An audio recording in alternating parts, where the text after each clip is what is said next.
여러분은 무엇을 아끼십니까? 자녀들 참 많이 아끼지요. 그리고 여러분의 소유를 누군가에게 빼앗기지 않으려고 얼마나 아끼는지 모릅니다. 어떤 사람을 보면 정말로 헛된 것인 줄 알면서도 헛된 것에, 썩어질 것에 목숨 걸고 아끼는 사람들을 여럿 보게 됩니다. 오늘 본문은 하나님이 정말로 아끼시는 것이 무엇인가를 우리들에게 알려주는 아주 귀한 말씀입니다. 교회는 하나님이 아끼는 것 함께 아끼고, 하나님이 소중히 여기는 것 함께 소중히 여기는 곳이 되어야만 합니다. 왜냐하면 교회의 머리 되시고 주인 되시는 분은 오직 한 분, 예수 그리스도이시기 때문에 그렇습니다. 오늘은 특별히 이 본문을 통해 죄로 망해가는 저 니느웨의 성, 타락한 인간을 향한 하나님 아버지의 마음이 무엇인가를 우리들에게 가르쳐주는 아주 소중한 말씀입니다. 성경은 그런 의미에서 그 아버지의 마음을 컴패션이라고 합니다. 컴패션, 인간의 고통을 가슴에 품고 아파하시는 하나님의 마음을 요나서에서 우리들에게 가르쳐주고 계신다는 것입니다. 그런 요나에게 하나님의 말씀이 세 가지 동사로 임하게 됩니다. 요나서 1장 2절을 보니까 같이 봉독합니다. 시작. 너는 일어나 저 큰 성읍 니느웨로 가서 그곳을 향하여 외치라. 그 악독이 내 앞에 상달되었음이니라 하시니라. 아주 중요한 세 가지 동사가 나오는데 하나는 일어나라, 그리고 가라, 그리고 외쳐라 이렇게 말씀하시는 것입니다. 일어나라, 그리고 가라, 외쳐라. 요나에게 하신 말씀 같은데 오늘 이 말씀은 저와 여러분들에게도 동일하게 하시는 말씀인 것을 믿습니다. 왜냐하면 우리가 믿는 하나님은 요나의 하나님이기도 하지만 저와 여러분들에게도 하나님이신 동일하신 분이시기 때문에 그렇습니다. 그런데 이 하나님의 명령에 대해 요나의 반응이 굉장히 흥미롭습니다. 1장 3절입니다. 시작. 그러나 요나가 여호와의 얼굴을 피하려고 일어나 다시스로 도망하려 하여 욥바로 내려갔더니 일어나라, 그리고 니느웨로 가라, 거기에서 회개의 메시지를 선포하라, 외쳐라 이렇게 주님이 명령하시는데, 그런데 요나의 반응은 무엇으로 시작됩니까? 그러나로 시작됩니다. 그러나. 사랑하는 여러분, 하나님 말씀에 단순하게 알겠습니다. 순종하겠습니다. 이것이 우리들의 삶의 라이프 스타일이 되면 그 인생은 정말 행복합니다. 근데 끊임없이 우리는 그러나 잠깐만요. 그러나 이유가 있어요. 그러나 저 그렇게 못하겠는데요 하는 여러 많은 부정적인 말로 하나님의 명령에 불순종하는 것이 저와 여러분들의 모습, 요나에게서 보이는 모습이 아닌가 하는 것입니다. 니느웨로 올라가 외쳐라는 하나님의 말씀을 거역하고 말씀에 불순종하니까 이 말씀의 흐름을 보니 요나가 계속 내려갑니다. 어디론가 계속 밑바닥을 치는 곳으로 막 내려가요. 자, 요나가 욥바로 내려갑니다. 욥바 항구거든요. 하나님 말씀에 불순종하려고 욥바 항구로 내려갑니다. 그런데 거기서 배를 탔는데 5절에 보니까 배 밑층에 또 내려갑니다. 자, 욥바로 내려갑니다. 그리고 배 밑층에 내려갑니다. 또 15절에 보니까 풍랑이는 그 바다에 요나가 던져집니다. 이제는 바다에 내려갑니다. 근데 바다에 내려가는 것으로 그치지 않고 저기 2장 1절에 보니까 큰 물고기 뱃속으로까지 내려갑니다. 여러분, 하나님의 메시지는 분명합니다. 우리가 불순종할 때 잠깐은 잘 되는 것처럼 보여도 그렇지 않습니다. 우리는 끊임없이 추락하는 내려가는 인생을 살 수밖에 없다는 사실입니다. 오늘 이 말씀이 우리들에게 선명하게 비춰졌으니 순종하여 올라가는 인생 사십시다. 내려가는 인생 말고. 그런 요나에게 자, 사흘 동안 선지자가 물고기 뱃속에 가서 죽을 고생을 합니다. 여러분, 물고기 뱃속이 얼마나 여러분 살기가 어렵겠습니까? 그건 여러분 전무후무한 일 아닙니까? 아무리 큰 물고기, 여기서 고래라는 말은 없어요. 근데 큰 물고기, 사람이 들어가서 살만한 물고기 하면 고래를 우리가 생각하니까 고래라고 우리가 이제 해석을 하는 거예요. 여러분, 아무리 큰 고래여도 그 뱃속에 들어가서 사는 것이 여러분 이게 가능한 일입니까? 여러분, 이건 기적이거든요. 근데 그 뱃속에 들어가서 죽을 고생을 합니다. 그리고 나중에는 그곳에서 회개하고 그곳에서 하나님을 만나고 나니까 하나님이 그 큰 물고기를 토해내게 함으로 말미암아 그 뱃속에 있었던 요나가 육지로 토해서 나오게 되지요. 자, 그런 요나에게 2장을 지나고 3장 1절을 보면 여호와의 말씀이 두 번째로 요나에게 임했다라고 말씀하십니다. 사랑하는 여러분, 하나님은 어떤 의미에서는 되게 집요하신 분이십니다. 한번 말씀해서 여러분 순종 안 하면 계속 말씀하시는 분이세요. 순종할 때까지. 제 신학교 다닐 때 옆에 계시는 친구 전사님들 보면 나이 많이 드신 분들도 계십니다. 한 40대, 50대에 사명을 받고 신대원에 이렇게 입학하신 분들도 적지 않게 많았습니다. 근데 중요한 것은 다 한결같은 공통적인 간증이에요. 하나님이 첫 번째 부르실 때, 젊었을 때 부르실 때, 그때 순종할 것. 불순종하다가 있는 거 다 탕진하고 그리고 하나님 앞에 늘 고생하면서 고통 가운데 마지막에서야 하늘 수 없이 이 길에 들어섰다라고 하시는 분들이 거의 공통을 이룹니다. 나이 많이 드신 분들 중에 신대원 오신 분들을 보면 여러분, 주님이 한 번 말씀하실 때 얼른 순종하고 여러분 빨리 하나님이 주시는 복을 받으십시다. 이 뻗팅기다가 당하는 아픔들이 얼마나 있는지 몰라요. 자, 그런데 그렇게 두 번째로 요나에게 하나님의 말씀이 임했는데 3장 2절에서도 역시 1장 2절에서 첫 번째로 말씀하시는 그 말씀의 반복이 계속됩니다. 한번 말씀 보실까요? 시작. 일어나 저 큰 성읍 니느웨로 가서 내가 내게 명한 바를 그들에게 선포하라 하신지라. 첫 번째 사명을 주신 말씀과 똑같이 다시 두 번째로 임하신 하나님의 말씀인데도 똑같이 반복됩니다. 요나야 일어나라. 그리고 저 니느웨로 가서 그들에게 하나님의 말씀을 외쳐라. 선포하라. 이 히브리 언어는 같은 언어를 사용하고 있습니다. 무엇을 외치라고 말씀하실까요? 니느웨 백성들이야, 지금 너희들이 회개하지 아니하면 너희들 죽는다. 빨리 회개하고 사는 방법을 선택해라. 그래서 이 메시지를 전하게 하기 위해서 하나님이 요나에게 첫 번째, 두 번째 계속 반복하시면서 요나야 일어나라. 그 자리에 있지 말고 일어나라. 오늘 여러분들에게 주시는 메시지임을 믿습니다. 먹고 사는 일에 함몰되어 가지고 하나님의 사명 잊어버리고 사는 저와 여러분들에게 얘들아, 그게 너희들이 살 그 자리가 아니다. 일어나라.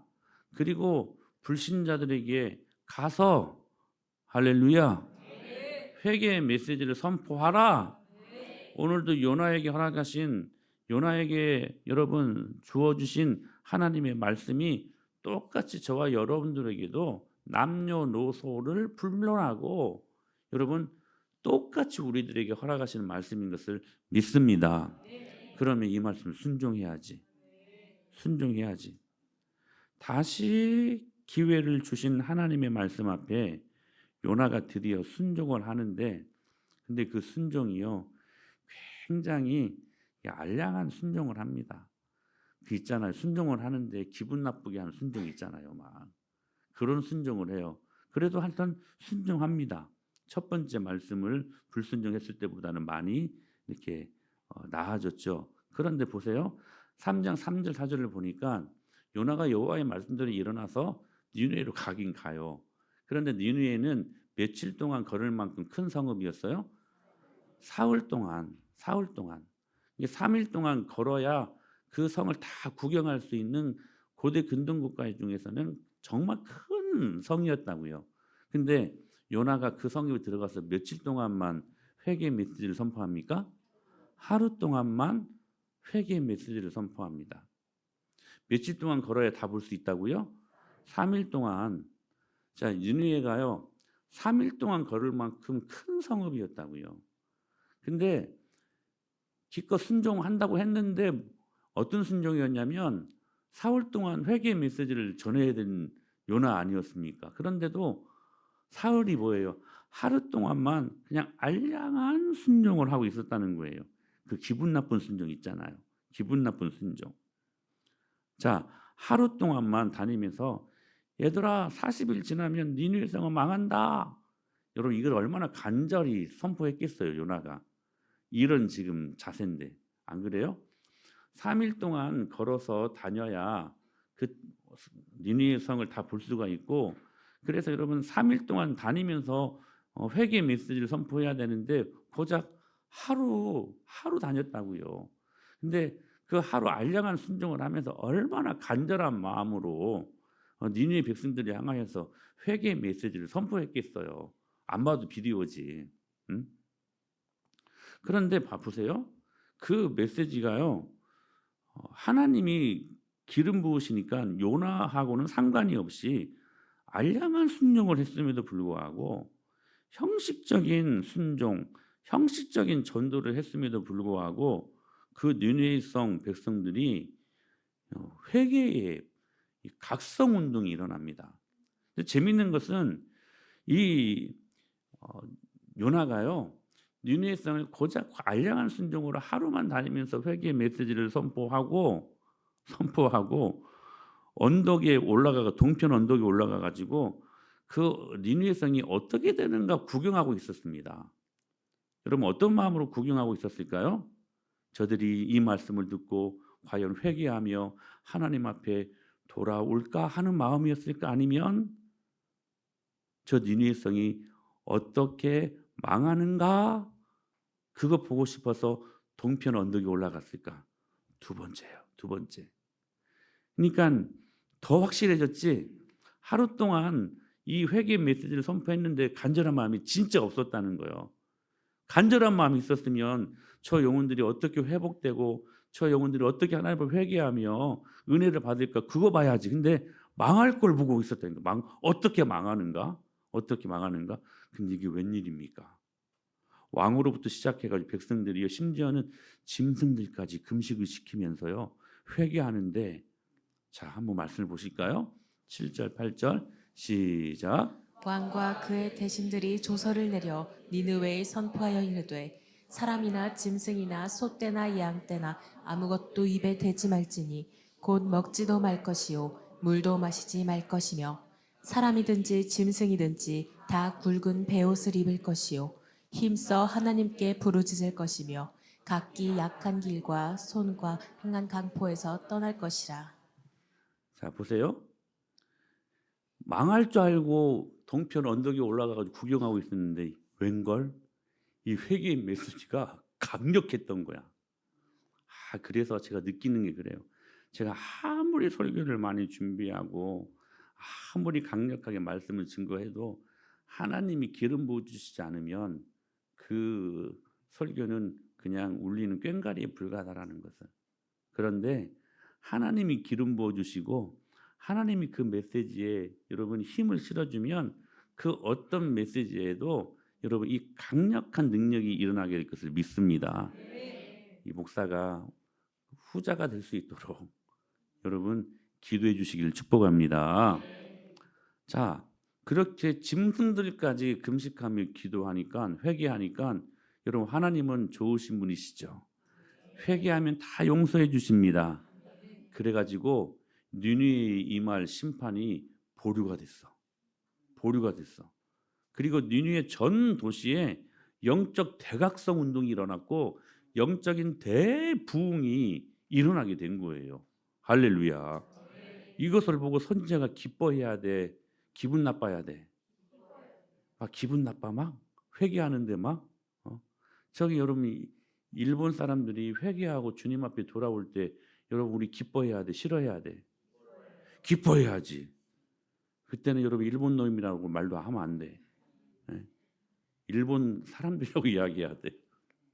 여러분 선지자는 당연히 회개의 메시지를 선포할 때 그들이 주께로 돌아오면 기뻐해야 되죠. 근데 요나 선지자가 오히려 하나님을 향하여 불평하고 원망합니다. 우리를 개처럼 여기는 저 쓰레기, 저 니느웨 저 인간들을 어떻게 하나님 용서하십니까? 하나님 말씀에 순종한다고 그냥 제가 마음에도 없는 회개의 메시지를 선포했지만 어떻게 그 회개의 메시지 저들이 듣고 금식하면서 회개할 때 하나님 어떻게 저 영혼들을 그냥 용서해 주십니까? 너무 불공평한 거 아닙니까? 라고 원망합니다. 근데 그렇게 말하는 순간 때마침 하늘에선 태양이 이글이글 타오르며 그 중동지방 얼마나 더워요 여러분 한낮에. 근데 그 태양빛이 머리에 내려쬐고 있었는데 금방이라도 머리가 벗겨질 상황이었던 거예요. 문헌에 보면 요나가 대머리였대요. 근데 벗겨질 머리도 없는데도 지금 그 머리가 엄청난 보호하고 있는 게 없으니까 그런 요나에게 하나님께서 갑자기 박농쿨 하나를 무럭무럭 갑자기 급속도로 자라게 하시더니 태양을 차단하고 시원한 파라솔 그늘을 만들어 줍니다. 근데 그 그늘 하나 때문에 요나가요 참 철이 없고 속이 없어. 6절에 보니까 크게 기뻐했대요. 막 크게 기뻐했대요. 언제는 막 하나님을 향하여 어떻게 저런 인간들을 용서해 주십니까? 막 원망하고 막 나 죽겠다고 막 하는 사람이 갑자기 그늘 하나 생겼다고 크게 기뻐했대요. 그런데 잠시 후에 벌레 한 마리가 나타나더니 줄기를 갑자기 갉아먹고 동풍이 후 불더니 그만 먼지처럼 그 박농쿨이 바짝 말라버려. 그래서 햇빛을 차단할 수 있는 그늘이 없어져 버린 거예요. 7절 8절 말씀이에요. 시작. 하나님이 벌레를 예비하사 이튿날 새벽에 그 박너쿨을 갉아먹게 하심에 시드니라. 해가 뜰 때에 하나님이 뜨거운 동풍을 예비하셨고 해는 요나의 머리에 쪼임에. 여기 아주 중요한 말이 있어요. 여러분 벌레를 하나님이 어떻게 하셨어요? 예비하셨어요. 그리고 뜨거운 동풍을 하나님이 어떻게 하셨어요? 예비하셨어요. 여러분 인생을 살 때 여러분 인생 가운데 가정 가운데 크고 작고는 많은 일들이 있죠. 여러분 그 일들이 결코 우연히 일어나는 일이 아니라는 거야. 여러분 하나님의 섭리의 바다에 들어오셔야 돼. 민족적으로 나라적으로도 무슨 큰 태풍이 있다, 큰 지진이 있다, 결코 우연히 일어난 일이 아니라는 거예요. 하나님이 벌레 하나도 예비하셔요. 뜨거운 동풍 바람도 주님이 예비하셔요. 이 모든 것들이 다 주님의 섭리 안에 이루어지는 일들이라는 거야. 섭리 안에. 자 보세요. 자 그렇게 벌레가 나타나고 그리고 줄기를 갉아먹고 동풍이 막 뜨거운 바람이 불면 식물들이 그냥 바짝 말라버리잖아요. 그래가지고 그늘이 없어져 버렸어요. 그랬더니요. 그 그늘 때문에 몹시 기뻐했던 요나가요. 8절 하반절 시작. 요나가 혼미하여 스스로 죽기를 구하여 이르되 사는 것보다 죽는 것이 내게 나으니이다 하니라. 너무 웃기잖아요. 사는 것보다 죽는 것이 내게 난 되게 멋지게 문장으로 이루어졌는데 뭐냐면 이게 격한 표현이에요. 요나가 좀 격한 선지자 같아. 좀 이렇게 교양은 별로 없고 이 표현이 히브리 문법으로 보면 죽여 이 말이에요. 정확히 이 문법적인 이 흐름으로 보면 그러니까 여러분 이게 얼마나 경박하고 경박을 넘어서 천박합니까? 언제는 막 기뻐했다가 이제는 죽이라고. 그런데 그때 이 경박하고 천박한 요나를 향하여 주님이 묻습니다. 4장 10절에 아주 의미심장한 말씀이 선포돼요. 요나야, 그 박 넝쿨 누가 심었니? 네가 심었니? 이 박넝쿨 네가 자라게 했니? 그 박넝쿨 네 것이니? 그런데 그 박넝쿨을 네가 아꼈다고 한다면, 네 것도 아닌데 네가 아꼈다고 한다면, 이 니느웨 도시에 11절에 보니까 12만 명의 생명이 살고 있다. 네가 만들지도 않고 네가 가꾸지도 않는 저질로 생긴 그 박넝쿨 네 것도 아닌데 그것으로 네가 그렇게 그것들을 아끼고 기뻐했다면, 지금 니느웨 백성들은 예수님 믿지 않고 하나님 믿지 않고 저 지옥으로 갈 수밖에 없는 12만여 명의 불신 영혼들이 있다. 그 불신 영혼들, 이 도시의 그 귀한 영혼들, 그 생명들, 그 어린 자녀들까지, 그러므로 내가 아끼는 것이 당연한 것 아니겠니? 내가 어찌 아끼지 아니하랴. 사랑하는 여러분, 오늘 이 음성이 수많은 조국 교회, 열방 가운데 있는 모든 교회에 울려지게 되기를 축복합니다. 하나님이 아끼는 거 우리도 아껴야 돼요. 그 아끼는 것이 뭐래요? 생명이래요. 그렇게 하나님의 진한 영혼이 담긴 메시지를 남기고 요나서는 딱 이 11절 말씀으로 끝납니다. 내가 어찌 아끼지 아니하겠느냐. 저는 오늘 이 본문을 보면서 하나님 아버지께서 아끼시는 것이 정확히 무엇인지를 우리가 알아야 된다고 믿습니다. 그리고 우리는 무엇을 진짜 아끼면서 살아야 되는지 그것에 대한 명확한 답을 얻게 됩니다. 요나서 마지막 결론, 하나님은 생명을 아끼신다. 하나님은 영혼을 아끼신다. 오늘 또 지옥으로 갈 수밖에 없는 수많은 불신 영혼들을 주님이 아끼시고 그 영혼들이 교회 안에 들어와 구원받기를 기뻐하신다.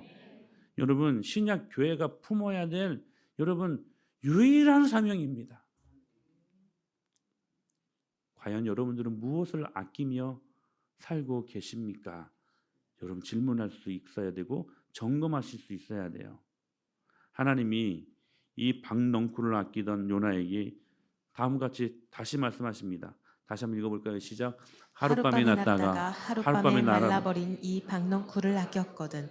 하물며 이 큰 성읍 니느웨에는 좌우를 분별하지 못하는 자가 12만 명이요 가축도 많이 있나니 내가 어찌 아끼지 아니하겠느냐 하시니라. 내가 어찌 아끼지 아니하겠느냐. 사랑하는 여러분, 하나님이 아끼는 거 우리도 아끼십시다. 하나님이 사랑하는 것 우리도 사랑하십시다.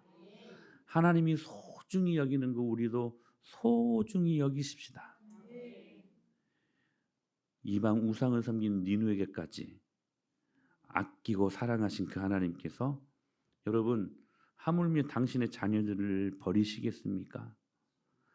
여러분 그 하나님의 자녀들을 아끼지 않겠습니까? 내가 어찌 너를 아끼지 아니하랴. 그 은혜를 우리가 먼저 받았으니 우리 반응하십시다. 하나님 아버지, 우리도 아버지께서 아끼시는 영혼들을 아끼겠습니다. 우리가 그 영혼들을 어찌 아끼지 아니하겠습니까? 왜냐하면 로마서 8장 32절 말씀이 기가 막힌 말씀이 있어요. 시작. 자기 아들을 아끼지 아니하시고 우리 모든 사람을 위하여 내주신 내주시니까 이가 어찌 그 아들과 함께 모든 것을 우리에게 주시지 아니하겠느냐. 불신 영혼들이었던 저와 여러분들을 주님이 진짜 아끼시려고 정작 아끼셔야 될 분, 독생자 예수님은 아끼지 아니하셨어요. 웬 은혜입니까? 웬 축복입니까? 자기 아들 독생자 예수 그리스도를 아끼지 아니하시고 우리 모든 사람을 위하여 내주시니가 어찌 그 예수님 아들과 함께 우리에게 모든 것을 우리에게 주시지 아니하겠느냐. 할렐루야. 오늘 하나님의 말씀 앞에 불순종했던 요나의 이야기가 오늘 우리에게 울림을 줄 수 있는 말씀이 될 수 있게 되길 축복합니다. 불순종이 아니라 순종으로 세 가지 귀한 동사, 일어나라, 그리고 가라, 그리고 외쳐라. 할렐루야. 이렇게 요나의 이야기 여기서 끝나는 것 같습니다. 실패로 끝나는 것 같습니다. 그런데요, 실패로 끝나지 않습니다. 실패의 현장이 회복의 현장으로 바뀝니다. 똑같은 장소. 자, 사도행전 9장, 10장, 11장에 보면 이제 사도행전 1장 8절에 사도행전의 요절과 같은 말씀이 있죠.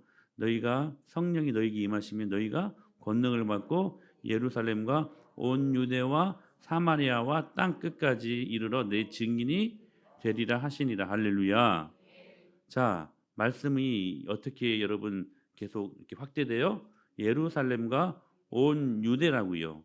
지금 사도행전 9장, 10장, 11절 말씀이 온 유대 그리고 사마리아로 넘어가는 그 언저리에 있는 지금 말씀의 흐름입니다. 근데 거기에서 이제 사마리아 이방 그러니까 열방으로 이 말씀이 땅 끝까지 선포되어야 되는데 자, 거기에서 어떤 사건이 일어나냐면 베드로가 요빠에 가서 요빠에서 여러 가지 많은 신기한 일들을 경험하게 돼요. 바로 요나의 이야기가 다시 베드로를 통하여서 이어지고 있었다는 거예요. 성령을 체험한 베드로를 통하여서. 그래서 사도행전 9장에 가면 요빠에서 누구를 만나냐면 다비다라고 하는 여제자를 만납니다. 여기 이방 땅이거든요. 이제 사마리아로 넘어가는 땅 끝까지 이제 이 일들이 복음이 증거될 그 기점을 우리가 볼 수 있다는 거예요. 근데 이곳에서 요빠에서 충성스러운 하나님의 자녀 도로가를 살려내고 여기서 복음을 전함으로 복음이 이렇게 확대되기 시작합니다. 근데 여기에 결정적으로 누구를 만나냐면 이방인 고넬료를 이 요빠에서 만납니다. 요나에게 있어서는 실패의 현장 아니었습니까? 요빠 항에서 니느웨로 가라 하신 말씀을 불순종하고 다시스로 가는 배를 탔잖아요. 어찌 보면 요빠는 얼룩진 상처가 있는 실패 현장이었다고요. 근데 그 실패 현장에서 다시 복음이 선포되고 그 복음의 능력이 회복되는 거예요. 이방인 고넬료가 요빠에 있던 베드로에게 복음을 전해줄 것을 요청합니다. 공교롭게도 고넬료의 종들이 베드로를 찾아오는 그 시간이 바로 우리가 잘 아는 베드로가 옥상에서 보자기 환상을 보는 그 사건과 딱 오버랩이 됩니다. 여러분 어떤 환상을 봤어요? 율법에서 그 많은 그러한 그 식품들을 하나님이 갑자기 먹으라는 거예요. 근데 율법에 능통했던 베드로가 이거 율법에서 그 많은 부정한 음식들인데 왜 이걸 먹으라고 하십니까? 저 못 먹습니다. 뭐예요? 요나랑 똑같았어. 요나랑 똑같았어. 이 복음이 어떻게 니느웨로 선포되기를 원하십니까? 저 그렇게 할 수 없습니다. 당시 베드로 당시 이방인들은 유대인들 생각할 때는 지옥에 뭐라? 땔감이었다고요. 그렇게 여겼던 그 이방인들에게 복음이 선포되고 복음이 확대되는 거 베드로는 싫어했어요. 근데 그 보자기 환상을 통하여서 그의 패러다임을 주님께서 바꾸게 하신 거야. 그리고 여기에서 하나님의 궁극적인 하나님의 복음의 목적은 이 복음이 유대인인 우리들에서 먼저 임했지만 이 복음이 예루살렘과 온 유대와 사마리아와 땅 끝까지 이르러서 이 복음이 선포되기를 원하시는구나. 이방인들에게도 복음을 패러다임 시프트가 일어났어요. 패러다임의 전환이 사고의 전환이 일어난 거야. 기도 중에 요나처럼 이방인 선교를 부끄럽게 생각했던 이 베드로가요. 이 환상을 통해 그리고 적절하게 하나님의 섭리로 고넬료를 만나게 하신 그 사건들을 통하여 이 일들을 해석하고 있었다는 거예요. 복음이 유대인들을 넘어서 이방인들에게도 들어가야 되는 것이구나. 요나가 실패했던 그 요빠가 신약시대 베드로에 의해 새로운 이방 선교의 현장이 되었다는 거예요. 새로운 선교의 기지로 여러분 하나님이 베드로를 통한 그 요빠를 사용하고 계셨다는 거예요. 바로미터는 하나였어요. 아버지의 마음, 컴패션. 요빠에 서 있었던 요나처럼 베드로처럼 여러분 하나님이 오늘 저와 여러분들을 오늘 또 영적인 요빠의 현장으로 저와 여러분들을 부르고 계심을 믿습니다. 때로 요나의 인생 가운데 욥바로 불순종하여 갔던 다시는 생각하고 싶지 않았던 실패의 얼룩진 상처가 저와 여러분들에게 있지 않습니까? 그러나 하나님은 다시 그 실패의 얼룩진 현장에 우리가 가서 그곳에서 복음을 증거하고 선포하기를 오늘도 저와 여러분들에게 요청하고 계신다는 사실입니다. 여러분들에게 그 처절한 실패의 현장은 무엇입니까? 주님이 말씀하십니다. 다시 그곳으로 들어가라. 다시. 너는 직업인이 아니라 그곳에 선교사다. 사랑하는 내 남편에게 실망하고 차라리 가정을 그냥 포기하고 싶은 분들이 있지 않습니까? 나를 괴롭히는 친구들, 학교에서 직장의 상사들 다 때려치고 싶은 그런 마음이 드는 분들 계시지 않습니까? 근데 주님 말씀하시는 거예요. 그 실패 현장이 아니야. 다시 그곳으로 들어가라. 내가 실패 현장을 회복의 현장으로 바꿔줄 것이다. 우리는 이 메시지를 전하면, 그리고 이 메시지를 듣게 된다면 마음이 부담감이 듭니다. 어떤 부담감입니까? 하나님, 저 사는 것도 힘들어요. 저 그냥 굳이 그냥 예수님 믿는다고 주일성 사는 것도 너무 힘들어 죽겠는데 무슨 불신자 이방인들에게 복음을 전하라고 하십니까? 하나님, 저 혼자 서 있는 것도 너무 벅찹니다. 내 믿음 내가 지키기도 너무 힘들어요. 그런데 주님은 여전히 말씀하십니다. 그 정서적 땅끝, 내가 가고 싶지 않는 그 사람 있잖아요. 내가 가고 싶지 않는 그 어떤 장소 있잖아요. 주님 말씀하시는 거예요. 아버지의 마음을 품어라. 요나에게 말씀하셨던 것처럼, 베드로에게도 말씀하셨던 것처럼 오늘 우리에게도 주님 말씀하십니다. 아버지의 마음, 컴패션. 내가 어찌 아끼지 아니하겠느냐. 사랑하는 여러분, 불신 영혼들을 볼 때마다 하나님께서 그 불신 영혼들을 아끼시는 마음들이 여러분 안에 회복될 수 있게 되기를 축원합니다. 여러분, 이 사명 잘 감당하자고요. 그래서 여러분, 요나처럼 베드로처럼 우리야 하나님 사명에 순종하기 위하여 우리를 가르는 가늠자가 있다면 그건 아버지의 마음, 컴패션, 영혼들을 향한 아끼는 마음, 그 마음임을 믿고 그 마음 달라고 기도하십시다. 우리 은혜마을교회 왜 NGP 사역을 감당합니까? 그 수많은 영혼들을 더 많이 섬기려고. 하나님 아버지, 우리 안에 이 마음을 더하여 주시옵소서. 그렇게 우리가 하나님의 나라와 하나님의 의를 구할 때 주님은 이 모든 것들을 우리에게 더하실 것을 믿습니다. 우리가 주님의 일 할 때 주님은 우리 일 하신다. 할렐루야. 한번 따라 해보실까요? 우리가 주님 일 할 때 주님은 우리 일 하신다. 아멘. 이 말씀 붙들고 이번 한 주간 명절을 지나게 될 텐데 여러분, 믿지 않는 일가 친척, 형제, 부모들에게 여러분 이 복음의 메시지를 선포하고 오늘 또 이 불쌍히 여기는 아버지의 마음이 회복되어져서 하나님 앞에 영광이 되는 저와 여러분들 될 수 있게 되기를 예수님의 이름으로 간절히 축복합니다.